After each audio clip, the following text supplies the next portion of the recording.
महिलाओं को एजुकेशन बहुत जरूरी है, तो महिला एजुकेशन के लिए बबनी को पैसा दिया गया कि जाओ तुम 5,000 का किताब खरीदो, तुम पढ़ोगी देश आगे बढ़ेगा।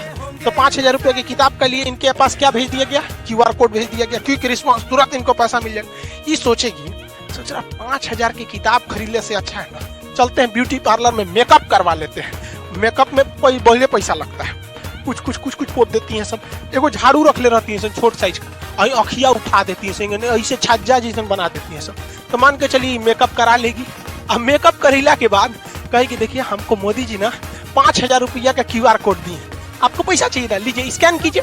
तो निकालेगी स्कैन करने के लिए, ब्यूटी पार्लर वाला कहेगा नॉट मैच, जा एक तो मेकअप हो गया, अब मैच ना करेगा।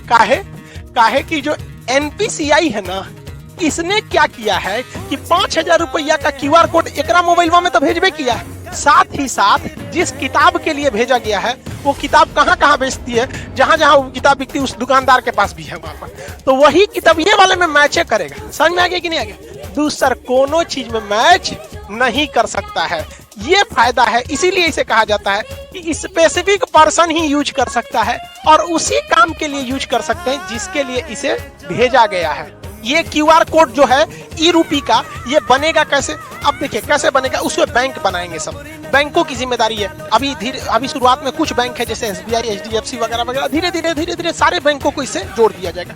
बैंक के पास ही ये अधिकार होगा ये प्रीपेड सर्विस देने के लिए। जैसे मान के चलिए बहुत सारी कंपनी है, डेल कंपनी है, अमेरिका की डेल कंपनी या कोई कंपनी है, वो चाहती है अपने किसी वर्कर को मुंबई भेजी है काम से कि अब मुंबई में उसको रहने के लिए बढ़िया होटल चाहिए, तो उसने वर्कर को दिया कि लो भैया 20,000 रुपया तुम ताज होटल में रह जाना, क्योंकि मेरी कंपनी का नाम होगा, ताज होटल में रहोगे।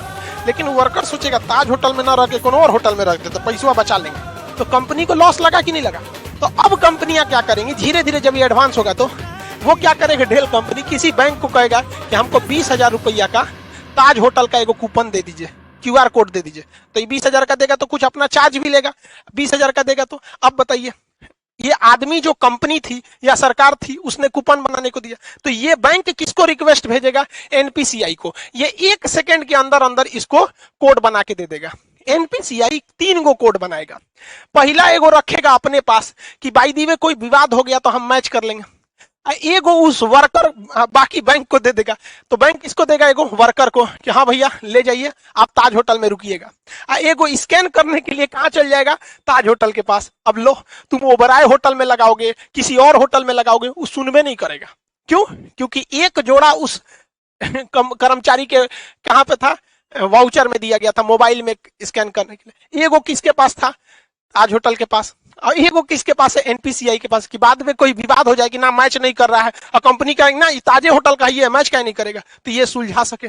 समझ में आ गया? इसके अलावे एगो ये अपने पास इसलिए रखता है कि मान के चलिए इसने भेजा और कर्मचारी आया ही नहीं, 1-2 साल तक नहीं आया, तो बाद में वो वाउचर बर्बाद नहीं ना होगा। तो एक फिक्स टाइम के बाद NPCI कहेगा अरे उसे ताज होटल में जाइए, नहीं रहा है, 2 साल हो गया, एक काम कर जिसका है पैसा वापस कर दे, लो भैया।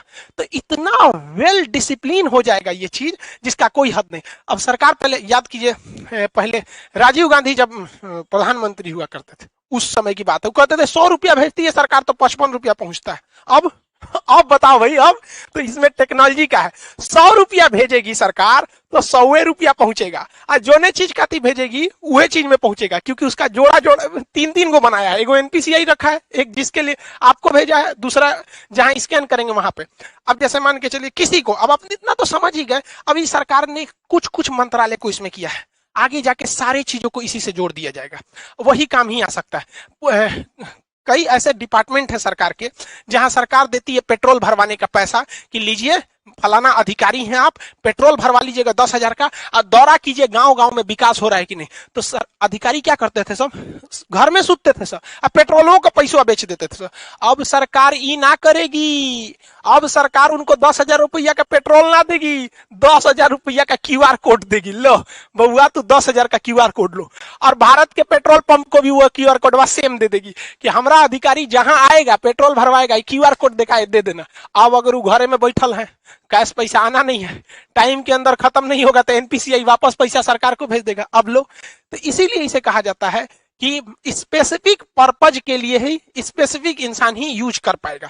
तो ये पूरा खेल चल रहा है एनपीसीआई के अंडर में, वो काफी मैच कर रहा है इसको। इसके और भी बहुत सारे फायदे हैं। पहला कि इसके लिए किसी भी तरह के नेट की जरूरत नहीं है, आपको जरूरत नहीं है, जो पैसा काटेगा उसको जरूरत है। अब मेरे पास क्यूआर कोड आ गया है तो हमको क्या जरूरत है नेट कोड का, जो पैसा काटना है जो दुकानदार है उसके पास रहना चाहिए, पर्सन के पास नहीं रहना चाहिए। इसके लिए किसी एप्लीकेशन की जरूरत नहीं है।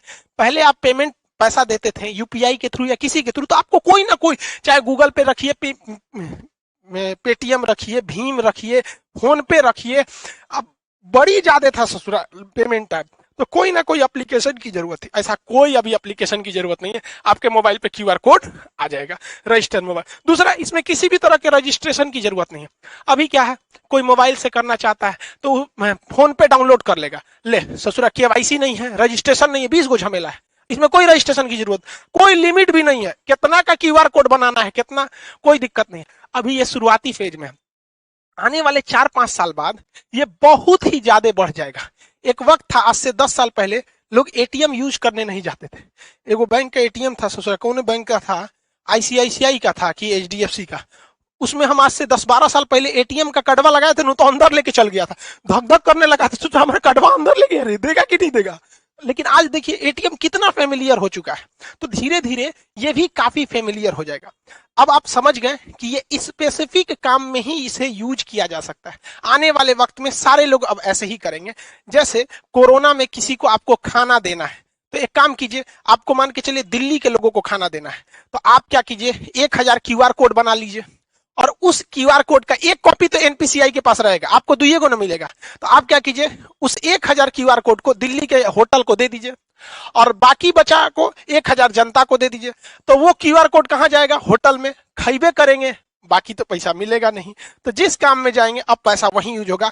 बहुत बहुत धन्य है भैया ये टेक्नोलॉजी जो आया, अगर ये टेक्नोलॉजी नहीं रहता, नेट इतना नहीं रहता, तो बहुत ये सब चीज बहुत मुश्किल थी। और एक तरह से अगर आप देखेंगे ना, तो डिजिटल इंडिया का यही फायदा है। और डिजिटल इंडिया को सफल बनाने में सबसे ज्यादा अगर कोई योगदान है तो जियो ने जो